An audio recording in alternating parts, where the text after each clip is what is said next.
सुहानी ने अपनी देवरानी रागिनी को बेचने की कोशिश की क्योंकि वो घर की कमाऊ मुर्गी थी। सुहानी अपनी देवरानी की पूरी सैलरी का हिसाब रखती थी। फिर भी उसने घने जंगल के बीचों बीच लकड़ियों और मिट्टी से बना एक छोटा सा घर था। चारों तरफ दूर तक फैली हरियाली, पक्षियों की आवाज़ें और रात होते ही जंगली जानवरों की दहाड़ उस जगह को और भी रहस्यमयी बना देती थी। उसी छोटे से घर में कैलाश जी का पूरा परिवार रहता था। कैलाश जी उम्र दराज होने के कारण अब पहले की तरह लकड़ी काटने नहीं जा पाते थे। अनामिका जी भी लगातार बीमार रहने लगी थी।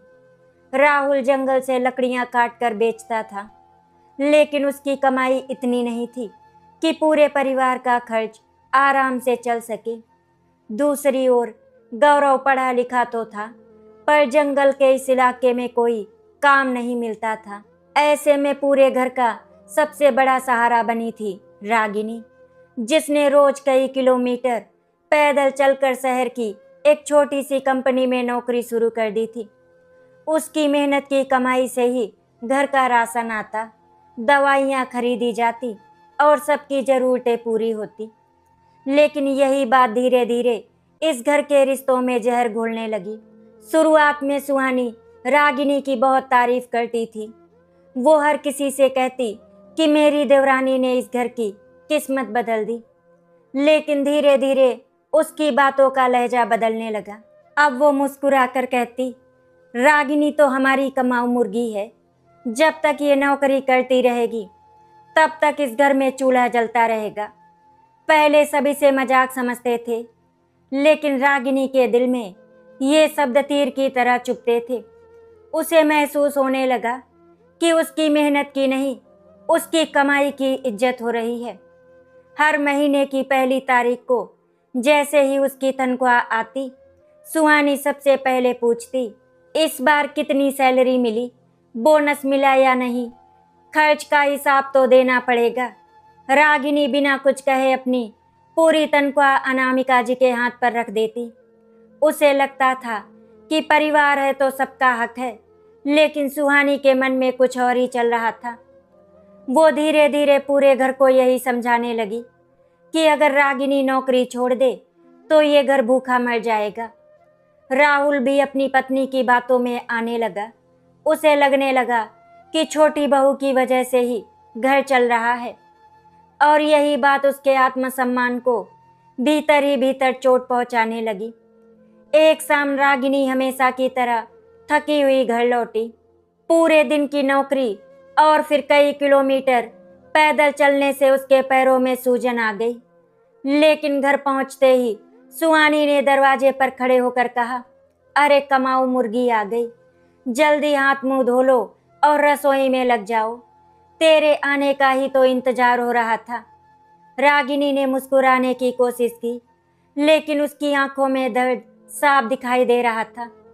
उसने बिना कुछ बोले खाना बनाना शुरू कर दिया। उस रात उसे तेज बुखार था, फिर भी उसने पूरे परिवार के लिए खाना बनाया। खाना खाते समय कैलाश जी ने देखा कि रागिनी कांप रही है। उन्होंने पूछा, बेटी तबीयत ठीक नहीं है क्या? रागिनी कुछ कह पाती उससे पहले सुहानी बोल पड़ी, थोड़ी बहुत थकान तो नौकरी करने वालों को होती ही रहती है। अगर इतनी ही परेशानी है तो नौकरी छोड़ दे, लेकिन फिर घर का खर्च कौन चलाएगा? ये सुनकर सब चुप हो गए। रागिनी ने सिर झुका लिया और चुपचाप अपनी थाली उठाकर रसोई में चली गई। उस रात वो बिना खाना खाए ही सो गई। दिन बीतते गए और सुहानी का व्यवहार और कठोर होता गया। अब वो हर छोटी बड़ी बात पर रागिनी को एहसास दिलाती कि उसकी कमाई पूरे परिवार पर एहसान नहीं, बल्कि उसकी जिम्मेदारी है।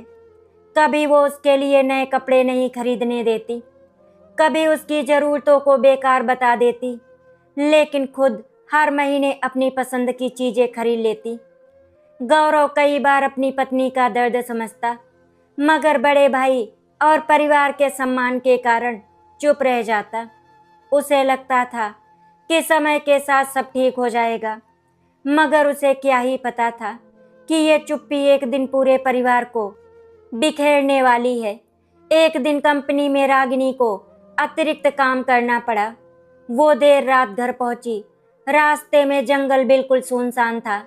दूर कहीं से भेड़ियों की आवाजें आ रही थी। अचानक उसे महसूस हुआ कि कोई उसका पीछा कर रहा है। उसने पीछे मुड़कर देखा, लेकिन वहां कोई नहीं था। उसने कदम तेज कर दिए। कुछ दूर चलने पर उसे फिर वही आहट सुनाई दी।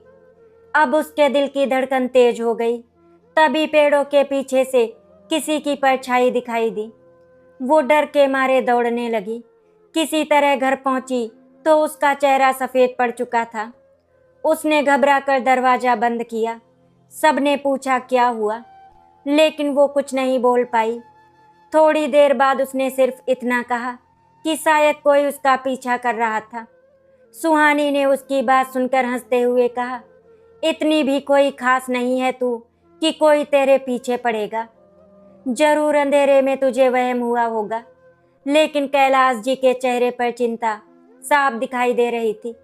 उन्होंने पहली बार महसूस किया कि बात साधारण नहीं है। अगली सुबह जब रागिनी नौकरी पर जाने लगी तो उसने देखा कि घर के बाहर मिट्टी पर किसी के बड़े बड़े पैरों के निशान बने हुए हैं। वे निशान सीधे जंगल की तरफ से आए थे और घर के दरवाजे तक पहुंचकर वापस लौट गए थे। कैलाश जी ने उन निशानों को ध्यान से देखा, लेकिन कुछ समझ नहीं पाए। तभी उनकी नज़र दरवाजे के पास पड़े एक पुराने लाल कपड़े पर गई। उसमें लाल धागे से सिर्फ 2 शब्द लिखे थे, कमाऊ मुर्गी। कैलाश जी के हाथ कांपने लगे। उन्होंने तुरंत वो कपड़ा छिपा लिया ताकि घर के बाकी लोग ना देख सके। लेकिन उनके मन में एक ही सवाल बार बार उठ रहा था, आखिर ये काला कपड़ा वहां किसने रखा था और रागिनी को कमाऊ मुर्गी कहकर कौन बुला रहा था। सुबह की पहली किरण जंगल के घने पेड़ों के बीच से छनकर उस छोटे से घर तक पहुंची, लेकिन उस घर के भीतर किसी के चेहरे पर उजाला नहीं था। कैलाश जी सारी रात सो नहीं पाए। बार बार उनकी नज़र उस काले कपड़े पर जा रही थी जिसे उन्होंने चुपके से अपनी पुरानी संदूक में छिपा दिया था। उस कपड़े पर लाल धागे से लिखे केवल 2 शब्द, कमाऊ मुर्गी, उनके मन में तूफान मचा रहे थे। उन्हें ये बात समझ नहीं आ रही थी कि ये महज किसी की शरारत थी या फिर किसी बड़ी साजिश की शुरुआत। उन्होंने कई बार सोचा कि सबको सच बता दे, लेकिन फिर रागिनी का डरा हुआ चेहरा उनकी आंखों के सामने आ जाता। वो पहले ही कई दिनों से मानसिक तनाव में जी रही थी। अगर उसे इस कपड़े के बारे में पता चलता तो शायद वो नौकरी पर जाना ही छोड़ देती, और उस स्थिति में पूरे परिवार का गुजारा कैसे होता। ये सोचकर उन्होंने फिलहाल चुप रहना ही ठीक समझा। लेकिन उनके भीतर एक पिता का डर लगातार बढ़ता जा रहा था। दूसरी ओर सुहानी हमेशा की तरह सुबह उठते ही रागिनी के सिर पर कामों का पहाड़ तोड़ने लगी।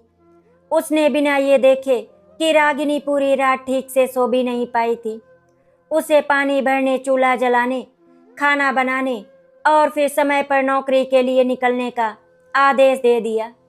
रागिनी बिना किसी शिकायत के सब कुछ करती रही। उसकी आंखों के नीचे पड़े काले घेरे और चेहरे की थकान साफ बता रहे थे कि वो अब अपनी ताकत से कहीं ज्यादा बोझ उठा रही है। लेकिन घर में हर किसी को उसकी तकलीफ से ज्यादा उसकी तनख्वाह की चिंता थी। सुहानी मन ही मन सोच रही थी कि जब तक रागिनी नौकरी करती रहेगी तब तक उसे मेहनत करने की कोई ज़रूरत नहीं पड़ेगी। वो अक्सर अपने पति राहुल से कहती, जब घर में ऐसी कमाऊ मुर्गी हो तो हमें किस बात की चिंता, इसे बस नौकरी करते रहना चाहिए, बाकी सब अपने आप चलता रहेगा। राहुल कई बार इस बात को सुनकर असहज महसूस करता, लेकिन पत्नी के सामने कभी कुछ नहीं कह पाता। उस दिन जब रागिनी नौकरी के लिए निकली तो कैलाश जी चुपचाप कुछ दूरी बनाकर उसके पीछे चलने लगे। उन्होंने किसी को इसकी भनक तक नहीं लगने दी। जंगल का रास्ता बहुत ही डरावना लगता था। पेड़ों की घनी सूरज की रोशनी को जमीन तक आने नहीं देती थी। पक्षियों की आवाजें भी उस दिन जैसे किसी अनजाने डर की चेतावनी दे रही थी। रागिनी तेज कदमों से चल रही थी, लेकिन बार बार उसे ऐसा महसूस हो रहा था कि कोई उसकी हर हरकत पर नजर रखे हुए है। अचानक एक जगह उसे वही एहसास हुआ जो पिछली रात हुआ था। उसने पीछे मुड़कर देखा तो दूर एक पेड़ के पीछे कोई काले कपड़े में खड़ा दिखाई दिया। जैसे ही उसकी नजर उस पर पड़ी, वो आकृति पेड़ों के पीछे गायब हो गई। रागिनी का गला सूख गया। उसने बिना रुके तेजी से आगे बढ़ना शुरू कर दिया। दूसरी तरफ कैलाश जी ने भी उस काली परछाई को देखा। उन्होंने उसका पीछा करने की कोशिश की, लेकिन वो इतनी तेजी से जंगल के भीतर गायब हुई कि कुछ ही पलों में उसका कोई निशान नहीं बचा। कैलाश जी वापस लौट आए, लेकिन अब उन्हें पूरा यकीन हो चुका था कि रागिनी का डर केवल वहम नहीं था, कोई सचमुच उसका पीछा कर रहा था। मगर कौन और क्यों, इस सवाल का जवाब उनके पास नहीं था। शाम को जब रागिनी नौकरी से लौटी तो वो पहले से भी ज्यादा परेशान दिखाई दे रही थी। उसने डरते डरते बताया कि कंपनी में भी आज कुछ अजीब हुआ। उसके लॉकर में किसी ने बिना नाम का एक छोटा सा लिफाफा रख दिया था। जब उसने उसे खोला तो उसके भीतर एक सूखा हुआ पंख था और एक कागज पर लाल स्याही से लिखा हुआ था, जिस दिन तू कमाना बंद करेगी उसी दिन सब खत्म हो जाएगा। ये पढ़ते ही उसके हाथ कांपने लगे। उसने डर के मारे वो कागज वहीं फाड़ दिया, लेकिन उसके मन का डर अब और गहरा हो चुका था। घर में उसने ये बात सबको बताई तो सुहानी फिर हंस पड़ी। उसने ताने मारते हुए कहा, लगता है शहर में किसी ने मजाक किया होगा। तू भी हर छोटी बात का पहाड़ बना देती है। चल छोड़, पहले बता इस महीने बोनस कितना मिला। रागिनी ने कोई जवाब नहीं दिया। उसके चेहरे पर ऐसा दर्द था जिसे शब्दों में बयान नहीं किया जा सकता था। गौरव अपनी पत्नी के आंसू देख रहा था, लेकिन वो भी समझ नहीं पा रहा था कि आखिर ये सब हो क्या रहा है। उसे पहली बार महसूस हुआ कि कोई अनदेखा खतरा धीरे धीरे उसके परिवार के बहुत करीब आ चुका है। उधर सुहानी के व्यवहार में भी एक अजीब बदलाव आने लगा था। अब वो हर समय रागिनी की कमाई का हिसाब रखने लगी थी। वो चुपके चुपके उसकी अलमारी, उसका बैग और यहाँ तक कि उसकी तनख्वाह की पर्ची तक देखने लगी। कई बार रात को सबके सो जाने के बाद वो रागिनी के कमरे के बाहर खड़ी होकर उसकी बातें सुनने की कोशिश करती। उसकी आंखों में लालच साफ दिखाई देता था। उसे डर था कि कहीं रागिनी अपनी कमाई अलग जमा ना करने लगे। उसने राहुल के मन में भी धीरे धीरे जहर भरना शुरू कर दिया। वो कहती, देखना एक दिन ये हमें छोड़कर चली जाएगी। अभी से इसका पैसा अपने हाथ में लेना होगा, नहीं तो बाद में पछताओगे। राहुल धीरे धीरे उसकी बातों में आने लगा। उसे लगने लगा कि शायद सचमुच रागिनी के मन में कुछ चल रहा है। परिवार के भीतर विश्वास की जगह सकने लेना शुरू कर दिया, जबकि रागिनी को इस सब की भनक तक नहीं थी। वो तो केवल इतना चाहती थी कि सब मिलजुल कर रहे और उसका परिवार खुश रहे। उस रात अचानक तेज बारिश शुरू हो गई। जंगल में बिजली कड़कने लगी। आधी रात के करीब घर के बाहर किसी के चलने की आवाज आई। पहले किसी ने ध्यान नहीं दिया, लेकिन कुछ ही देर बाद दरवाजे पर 3 बार बहुत जोर से दस्तक हुई।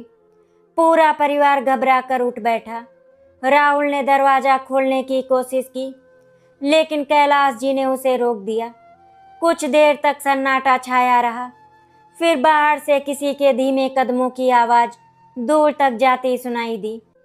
जब सुबह हुई और सबने दरवाजा खोला तो पूरे परिवार की सांसें थम गई। दरवाजे के ठीक सामने मिट्टी में एक लकड़ी गड़ी हुई थी।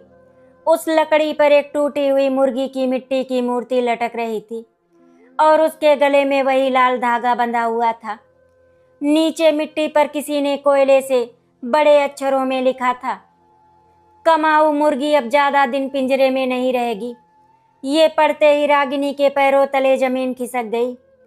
अब ये कोई मजाक नहीं था, कोई ऐसा व्यक्ति था जो उनके घर तक पहुंच चुका था। उसकी हर गतिविधि पर नजर रख रहा था। और केवल रागिनी को ही अपना निशाना बना रहा था। लेकिन सबसे बड़ा रहस्य अभी भी बाकी था। उसी समय कैलाश जी की नज़र दूर जंगल की झाड़ियों पर पड़ी। वहाँ कोई खड़ा था, उसके हाथ में दूरबीन थी, और जैसे ही उसकी नज़र कैलाश जी से मिली, वो पल भर में जंगल की गहराइयों में गायब हो गया। टूटी हुई मिट्टी की मुर्गी और उस पर लिखा वो डरावना संदेश पूरे परिवार की नींद और चैन दोनों छीन चुका था। पहली बार सुहानी के चेहरे का रंग भी उड़ गया, क्योंकि अब ये बात केवल मजाक या वहम नहीं रह गई थी। कैलाश जी ने तुरंत उस लकड़ी और मिट्टी की मुर्गी को घर के अंदर ले जाकर छिपा दिया, ताकि जंगल के आसपास रहने वाले दूसरे लोग ये तमाशा ना देखें। लेकिन उनके मन में एक बात बार बार उठ रही थी कि कोई बाहरी आदमी इस सुनसान जंगल में बार बार उनके घर तक कैसे पहुंच रहा है।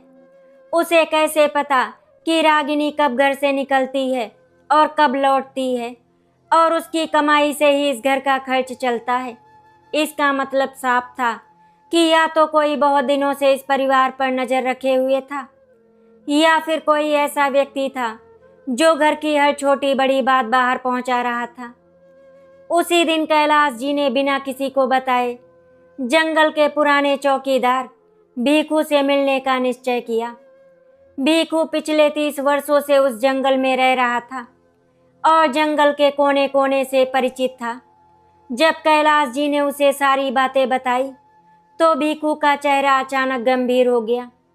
उसने धीमी आवाज में कहा, कैलाश, कई दिनों से मैंने रात के अंधेरे में 2-3 अजनबी लोगों को इस इलाके में घूमते देखा है।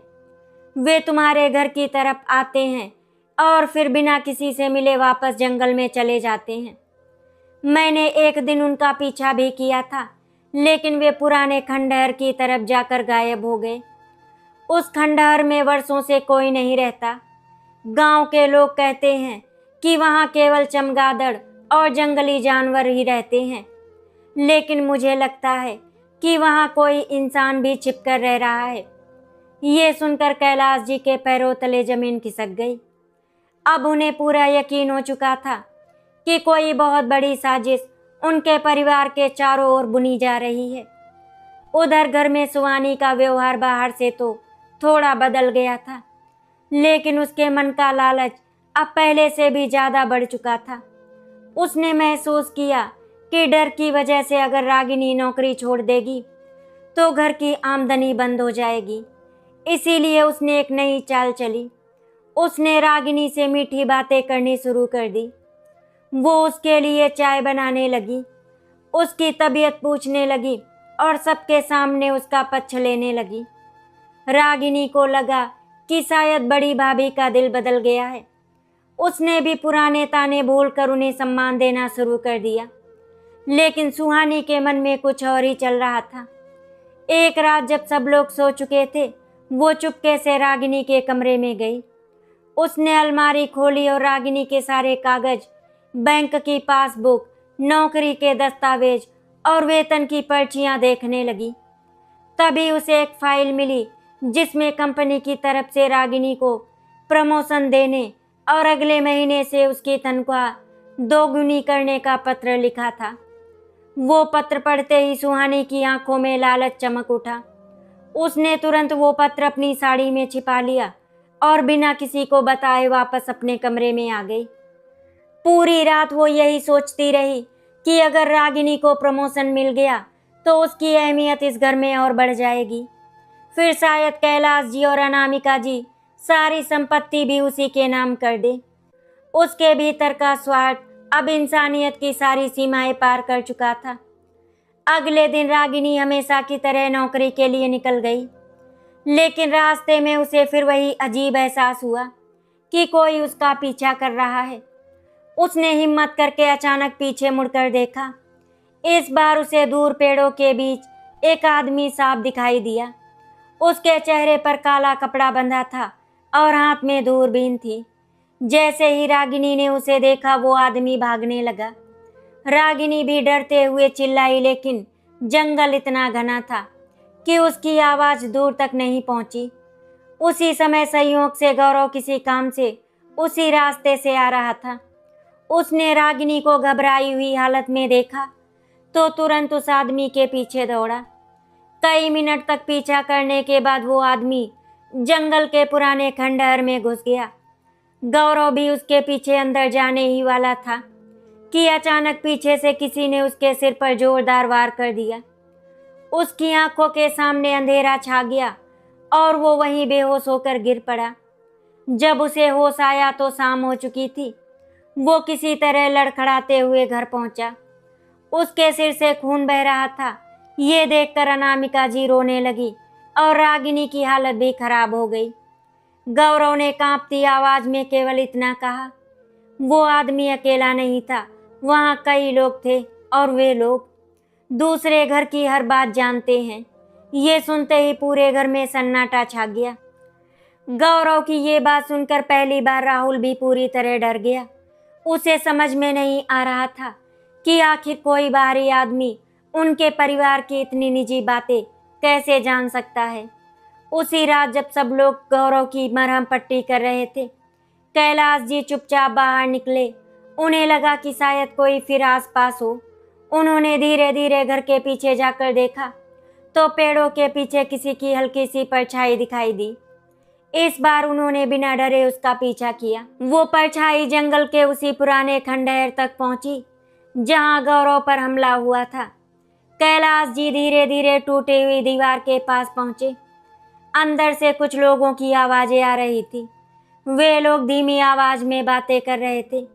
तभी कैलाश जी ने साफ साफ एक वाक्य सुना, जब तक ये कमाऊ मुर्गी हमारे हाथ नहीं लगती तब तक योजना पूरी नहीं होगी और घर के अंदर से खबर देने वाली औरत अपना काम ठीक से कर रही है। ये सुनते ही कैलाश जी के शरीर में जैसे बिजली दौड़ गई। इसका मतलब साफ था कि इस पूरे खेल में घर के अंदर का कोई सदस्य भी शामिल था। लेकिन वो कौन था? राहुल, गौरव, अनामिका जी या फिर सुहानी? कैलाश जी और आगे बढ़ते उससे पहले उनके पैर के नीचे सूखी टहनी टूट गई। आवाज सुनते ही अंदर बैठे लोग सतर्क हो गए। किसी ने जोर से चिल्लाकर कहा, कोई बाहर है, पकड़ो उसे। अगले ही पल 4-5 नकाबपोश लोग बाहर दौड़े। कैलाश जी अपनी उम्र के बावजूद पूरी ताकत से भागे।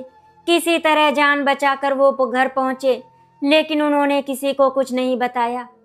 पूरी रात वे जागते रहे और बार बार उसी एक वाक्य को याद करते रहे।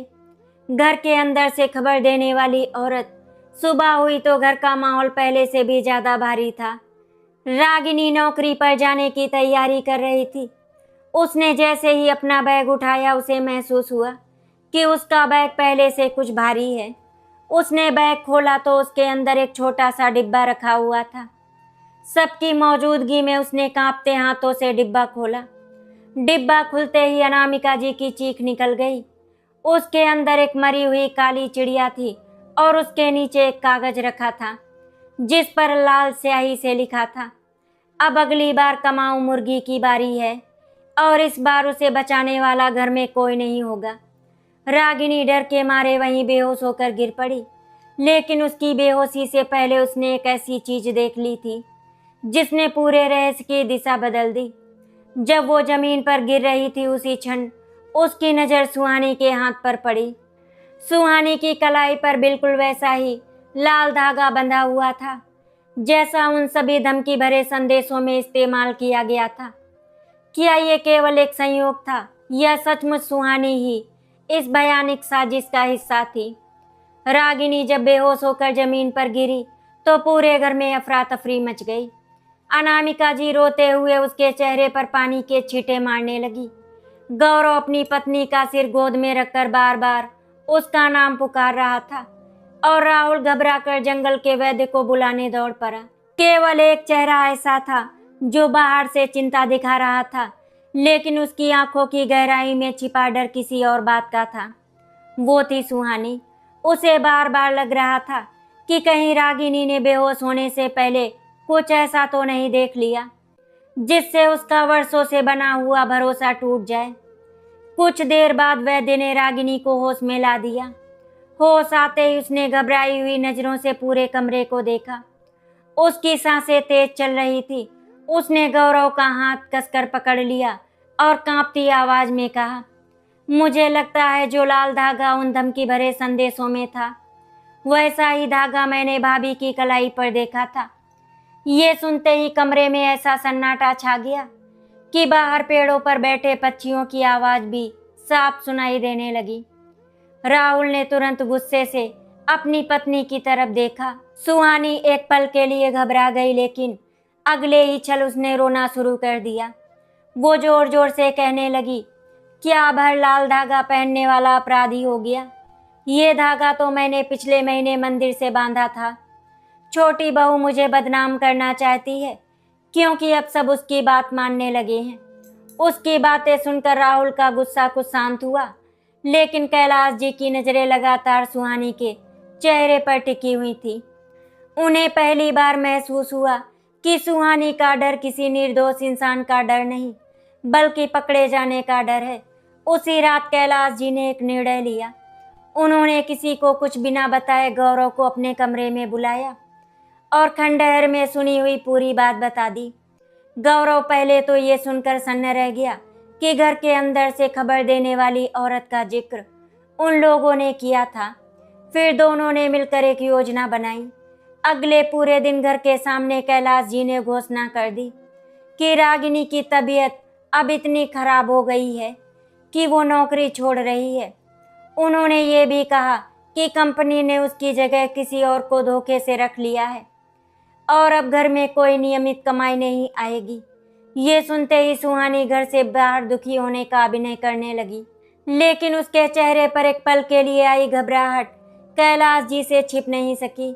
उसी शाम सबके सामने रागिनी ने अपना बैग, पहचान पत्र और ऑफिस का सामान एक कोने में रख दिया ताकि सबको यकीन हो जाए कि उसने सचमुच नौकरी छोड़ दी है। लेकिन ये केवल एक नाटक था। असलियत ये थी कि कंपनी के मालिक को सारी बात बता दी गई थी और उन्होंने रागिनी को कुछ दिनों तक गुप्त रूप से दूसरे रास्ते से आने जाने की व्यवस्था कर दी थी।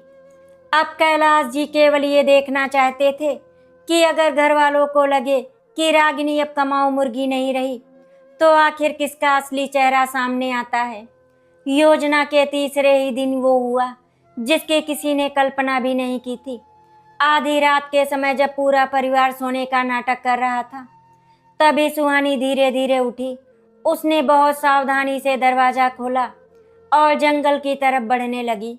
कुछ दूरी पर जाकर उसने उल्लू की आवाज जैसी एक अजीब सी सीटी बजाई। कुछ ही क्षणों में 4 नकाबपोश लोग पेड़ों के पीछे से बाहर आए। उनमें से एक ने गुस्से में पूछा, तुमने खबर क्यों नहीं दी कि रागिनी नौकरी छोड़ चुकी है? अब उसका क्या फायदा? हमें तो वही लड़की चाहिए थी जिसकी कमाई हर महीने आती थी। उसी के पैसों के सहारे हम उसे अपने जाल में फंसाकर बैंक खाते और कंपनी के कागज हासिल करना चाहते थे। अब अगर वो कमाएगी ही नहीं तो हमारा पूरा खेल खत्म हो जाएगा। ये सुनते ही सुहानी तमतमा उठी। उसने गुस्से में कहा, मैंने क्या किया? मैंने तो वर्षों तक उसकी हर तनख्वाह की खबर तुम्हें पहुंचाई। मैंने ही बताया कि वो किस रास्ते से जाती है, कब लौटती है और कब उसके खाते में पैसे आते हैं। मैंने सोचा था कि जब उसका पैसा हमारे यहाँ लग जाएगा तो हम जंगल छोड़कर शहर में आराम की जिंदगी जिएंगे, लेकिन इस बूढ़े कैलाश ने सारा खेल बिगाड़ दिया। सुहानी के मुंह से ये सच सुनते ही अंधेरे में छिपे कैलाश जी, गौरव, राहुल और गांव के कुछ लोग बाहर आ गए। सुहानी के पैरों तले जमीन खिसक गई। राहुल की आंखों में आंसू थे। उसने कांपती हुई आवाज में पूछा, सुहानी, जिस लड़की ने तुझे अपनी बड़ी बहन माना, उसी को तूने पैसे के लिए बेचने की योजना बना ली। सुहानी के पास कोई जवाब नहीं था। उसका सिर शर्म से झुक गया। नकाबपोश लोग भागने की कोशिश कर रहे थे, लेकिन गांव वालों ने उन्हें चारों तरफ से घेर लिया। उनमें से एक ने भागते भागते सच्चाई उगल दी। उसने बताया कि वे लोग जंगल में छिपे एक गिरोह थे जो अकेले रहने वाले परिवारों की, कमाने वाली महिलाओं की जानकारी इकट्ठा करते थे।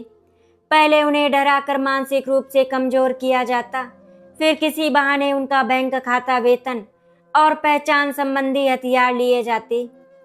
कई परिवार इस जाल में फंस चुके थे। उन्हें रागिनी की जानकारी भी सुहानी ने ही दी थी। हर महीने उसकी तनख्वाह, बोनस, प्रमोशन और आने जाने का समय वही उन लोगों तक पहुंचाती थी। बदले में गिरोह ने सुहानी को शहर में मकान और बहुत सारे पैसे देने का लालच दिया था। लालच ने उसके रिश्तों की आंखों पर ऐसी पट्टी बांध रखी थी कि उसे ये भी याद नहीं था कि रागिनी ने अपनी पहली तनख्वाह से उसके बेटे की पढ़ाई की फीस भरी थी, अनामिका जी की दवाइयाँ खरीदी थी और कई बार राहुल के लिए भी नए कपड़े खरीद दिए थे। जिस लड़की ने पूरे परिवार को अपना समझा, उसी को उसने कमाऊ मुर्गी समझकर केवल पैसे कमाने का साधन बना दिया। सच सामने आने के बाद राहुल पूरी तरह टूट गया। उसने सबके सामने हाथ जोड़कर रागिनी से कहा, छोटी, मैं अपनी पत्नी की बातों में आकर तुझे समझ नहीं पाया। जब तुझे सम्मान चाहिए था तब मैंने तुझे केवल कमाने वाली बहू समझा। मुझे माफ कर दे। राहुल की आंखों से लगातार आंसू बह रहे थे। दूसरी तरफ सुहानी भी रो रही थी, लेकिन उसके आंसुओं में पछतावे से ज्यादा अपने उजड़ते लालच का दर्द था। कैलाश जी ने भारी आवाज में कहा, जिस घर की बहू को लोग लक्ष्मी कहते हैं, उस घर में बरकत आती है, लेकिन जिस बहू को कमाऊ मुर्गी समझकर केवल पैसा देने वाली मशीन बना दिया जाए, वहाँ रिश्ते मर जाते हैं। आज हमारा परिवार गरीब इसीलिए नहीं हुआ कि हमारे पास पैसे कम थे, बल्कि इसीलिए हुआ क्योंकि हमारे बीच विश्वास कम हो गया था। उनकी बातें सुनकर अनामिका जी फूट फूट कर रोने लगी। उन्होंने रागिनी को गले लगाकर कहा, बेटी, आज से तू इस घर की बहू नहीं, हमारी बेटी है। अब तेरी कमाई पर नहीं, तेरी मुस्कान पर इस घर का हक होगा। कुछ महीनों बाद जंगल के उसी छोटे से घर का माहौल पूरी तरह बदल चुका था। रागिनी अपनी नौकरी करती रही, लेकिन अब वो हर महीने अपनी पूरी तनख्वाह किसी के हाथ में नहीं रखती थी। कैलाश जी ने उसके नाम से बचत शुरू करवाई और गौरव ने भी शहर में मेहनत करके काम शुरू कर दिया। राहुल ने अपनी गलती सुधारने के लिए जंगल के पास एक छोटी लकड़ी की कार्यशाला खोली और ईमानदारी से मेहनत करने लगा। अनामिका जी की तबीयत भी धीरे धीरे ठीक होने लगी। घर में पहली बार ऐसा हुआ कि खाने की थाली में केवल रोटी नहीं, सम्मान भी परोसा जाने लगा था। सुहानी अपने लालच की सजा पाकर उस घर से हमेशा के लिए चली गई। उसके जाने के बाद किसी ने उसे रोकने की कोशिश नहीं की, क्योंकि सब समझ चुके थे कि लालच से बना रिश्ता कभी परिवार नहीं बन सकता। शाम को जब रागिनी नौकरी से लौटी तो अब कोई उसे कमाऊ मुर्गी नहीं कहता था।